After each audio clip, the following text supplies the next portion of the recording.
Good afternoon, everybody. First of all, I would like to thank the organizing committee for giving me a chance to present my case titled Management of PDA Device Closure Complicated by Severe Hemolysis by Transcatheter Retrieval and Deployment of a New Device. I'm Dr. Amir Rashid, Assistant Professor, Department of Cardiology from Sher Kashmir Institute of Medical Sciences, Srinagar. Our case was a 52 years old gentleman with a diagnosis of a large PDA. Clinically, the shunt was more than 2:1. He had moderate pH. His complaint of function class 2 dyspnea on exertion. He was still in sinus rhythm. Clinically, there was no heart failure. He had severe systemic hypertension. ECG, as you can see, revealed evidence of LV volume overload, and X-ray showed increased cardiothoracic ratio with prominent pulmonary venous hypertension. Echo showed a large 10 millimeters PDA at the pulmonary end. He had dilated LA and LP. RPSP was 60 plus RA, and he had mild AR. So it was planned to do a cath plus minus device closure in this patient. Cath data showed a saturation of SVC saturation of 70%, IVC of 72%, with a significant step up and a pulmonary artery saturation of 94%, aortic saturation of 100%. He had moderate to severe pH with PA pressures 55 by 30, mean of 42. And he had systemic hypertension with a wide pulse pressure. Aortic pressure was 210 and diastolic was 60. QS calculated was more than 2:1. This is his angio in RAO view, showing a large PDA with an adequate ampulla. This measured around 11 millimeters at the pulmonary end. So we took a 14x16 ADO1 device and deployed it across the PDA. As we can see that though the device was somewhat stable, but the aortic dent of the disc was not fully formed. So we retrieved the device back and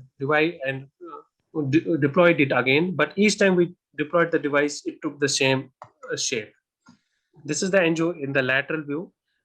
Again, the disc was not fully formed. We're not fully satisfied with the shape of the aortic disc, but we can see a good construction in the device, and we gave a good tug the device state. So we thought that though there's a good amount of residual, we took it through the device, and though the device was not fully formed, we thought that it may not the residual might come down. So we released the device, and we can see the echo. There was a significant device leak. Whether it was through the ductus or through the device or para device was not very clear, but there was a significant leak. But we thought that it might settle down in a couple of days. However, next day the patient started with hematuria. Clinical examination showed a continuous murmur, and repeat echo showed a significant residual shunt, and the device was in place. This we can see. This is the bedside picture of the color of the urine. So it's almost red urine. So initially we tried to manage the patient conservatively. However, his hemoglobin dropped from 14.1 to 6.2 after 10 days, and creatinine increased from 0.2 to 1.9 after 10 days. His bilirubin increased from 0.4 to 3.5, and LDH increased to 3000. Urine showed granular CAS and hemoglobin. So what were our management options? One was a conservative approach, which had failed. After 10 days, he continued to have these symptoms. Other, which we thought was additional coils, whether we should put them in the device or by the side of the device, we're not sure. Other option was surgical removal, but there were issues of severe anemia, renal failure, and the surgeons told they need to go on bypass. And other option was transcatheter retrieval. So we planned that we attempt a transcatheter retrieval. If successful, well and good. If not, the patient goes for surgery. So these are the still images showing that we initially took a 13-inch Mullins sheath over apparatus stiff wear across the RVOT into the main pulmonary artery.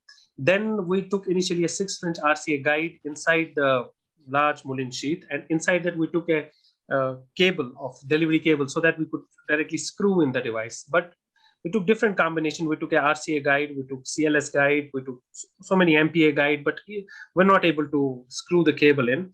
And then we took a snare.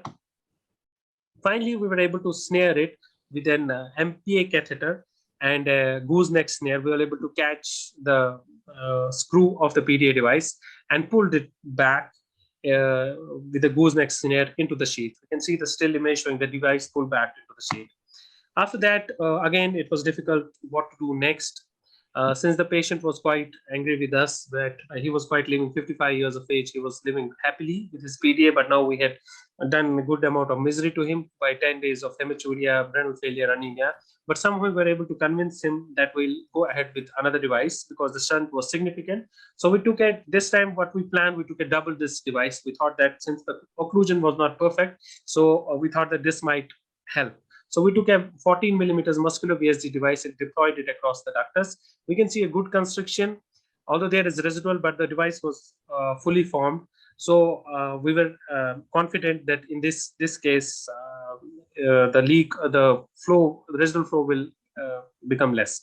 So this is the echo which was reassuring after the device, and there was very little residual flow. So we released the device. From next day, the patient's symptoms started improving and his hematuria settled, his anemia improved. So what did we learn from this case? Number one, PDA ADO1 device should not be released if the IIT10 of the disc is not fully formed.